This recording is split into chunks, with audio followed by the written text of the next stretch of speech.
Welcome back to the fig greenhouse. We're in Southern Illinois. This is Fig and Fruits Greenhouse.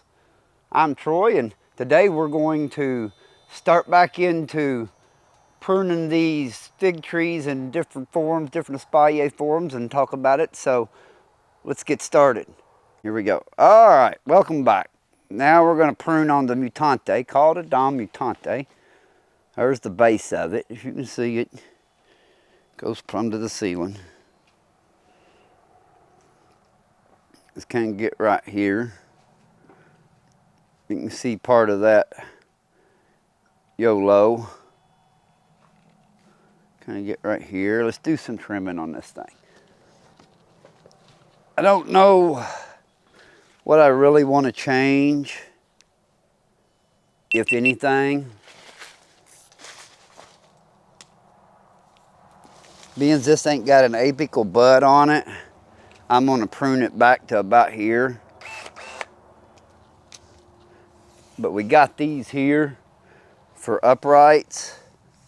And you can see this is about where they started at last year. So let's just leave them about right there. Same way with this one. I don't need this one hanging out here at all. And these ones behind me, I kind of like the way they go.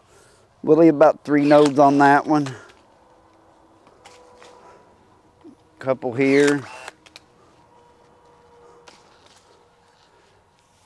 I don't know, this one's got a little nubby under here. We just want to get rid of it. That one's outside, way outside the box. I could bring it in, but you'd have to need to stake it up in the spring to get a good start. But I've got some others here I think I might just keep to do that with. I don't know. I ain't got very many apical buds on this tree. But I think let's just leave this one here or that one there. And we'll prune this one. Really needs to be pruned back anyway so that it is inside the box. It's just the way it was growing out there in the aisle was kind of a pain. But now I am going to say this. I'm going to keep this one this year. It's a nice apical bud. We're going to keep this one. And I'm going to eliminate this one. Yes, I'm going to eliminate that one, and then this one can be stood up in the spring. I'm okay with that, and then we'll just eliminate both of these right here out of the way, and then that one can take its place, and then we'll prune these here back. Really need these metal stakes. We'll come back and pull them up. Prune this back. We'll get rid of that.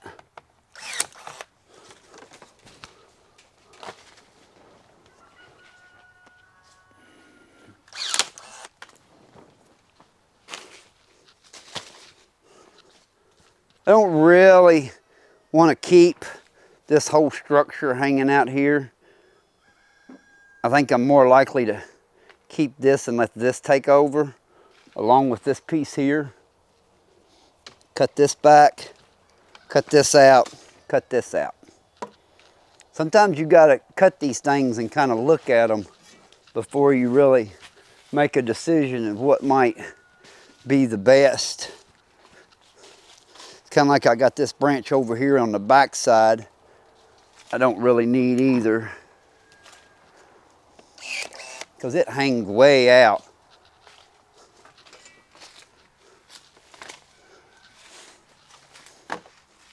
We didn't cut this off. We just want to cut this one here back.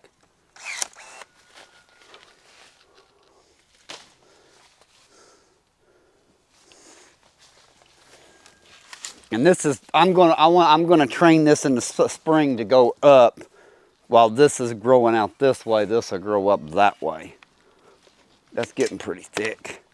Let's get in here and cut this one.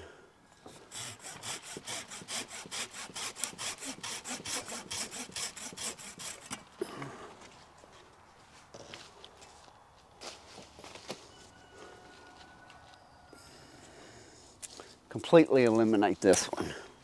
Said we was going to keep this one to train it up.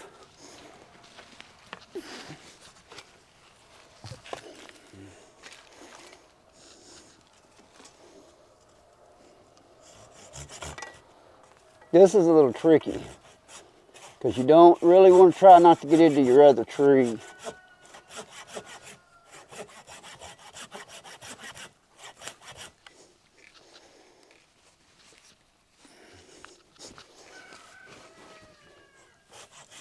Yeah, a little tricky here.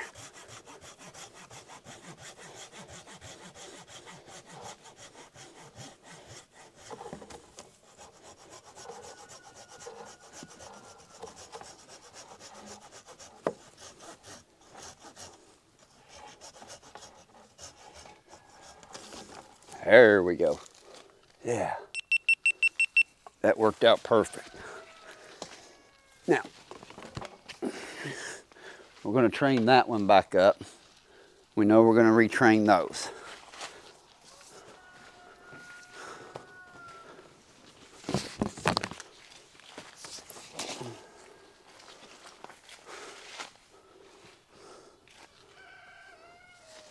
I kind of like that.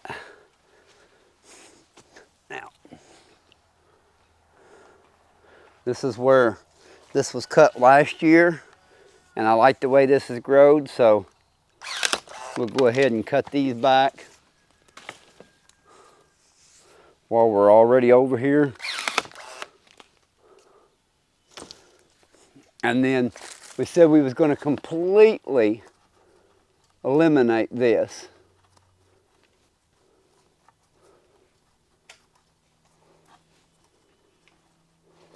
Well, if I can untie it.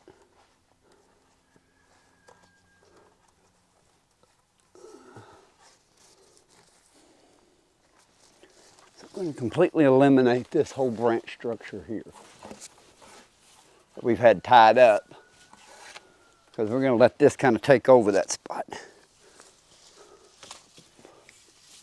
Definitely a spot for the saw.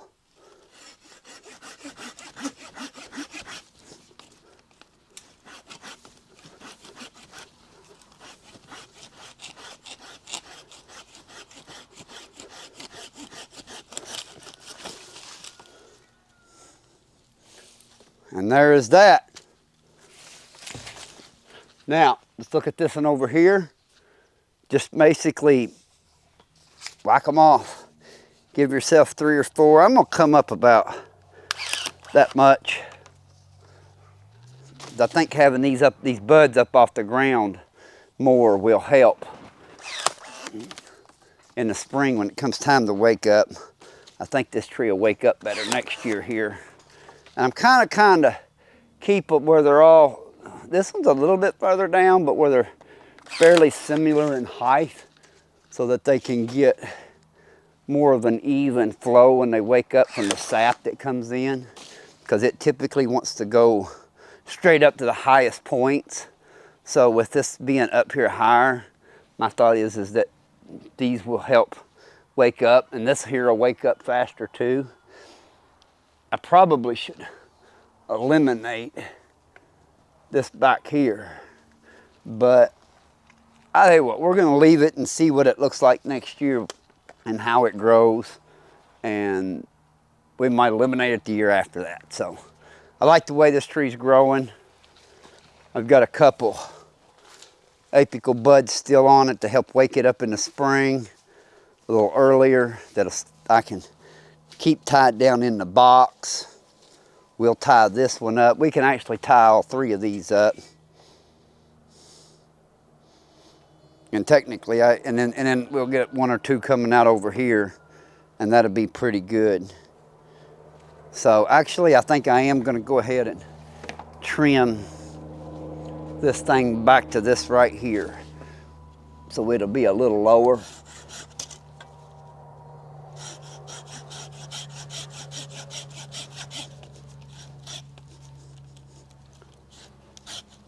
Woo, getting gooey.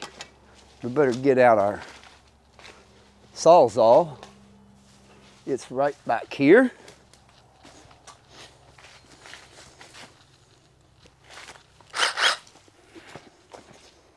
Still got some sap in them.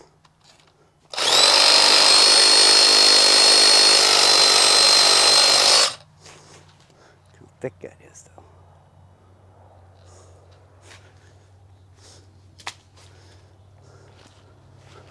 though. All right. There she is. Let's get our cuttings kind of picked up here where we can see her. We'll set them right back here in the back.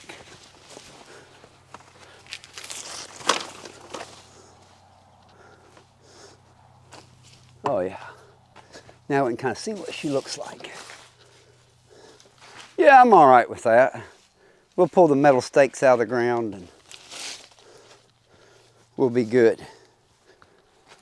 Cordon mutante.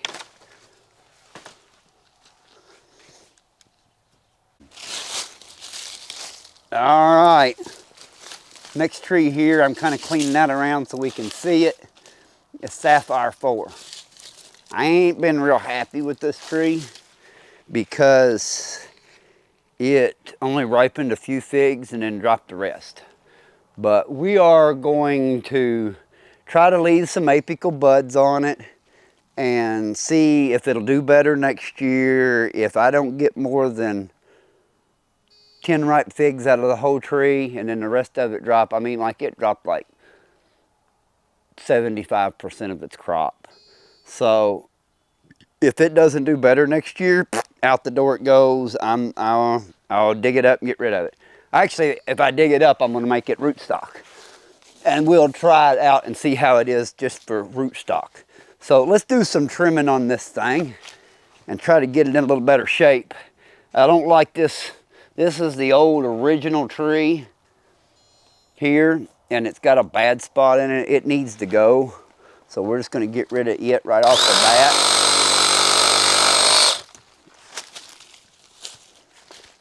Now, I'm okay with this. It should probably be down here like that, get tied down. Already got this branch over here where it needs to go. Now, in order not to, I want to keep some apical buds. So I think I'm just going to keep this piece. It'll stay underneath. It's inside the box, and so is this one here, and these are too. I think I'm going to leave these branches and just cut the center out of this thing right here, like that. And this one that's back here on the back side, probably get rid of it. Nice little cutting. And then we're just going to let the rest of that go and see if we will get some earlier figs. I'm going to be making a video about training these things down now that I've pruned them, and we'll come back and do our tying here shortly. Now we're going to go over here and do one more in this set. This is my bass's favorite. It didn't grow much this year. And I don't know if it's because I had hard pruned it down to just this stick last year or what. But I'm not going to do much pruning to it. I'm just going to clean it up. It's got a couple little sprigs on it like this that I don't think necessarily need to be. So we'll get that off there. We'll kind of maybe let this be on here so it grows out, but ultimately I want to get that tied down there like that and tie that like that. Well, I just broke it. You got to watch that. I broke a whole tip off of it. I don't see where it went, but oh well, that happens. So that's all we're going to take off of that one. And we're still going to tie that down there like that. So, bass's favorite.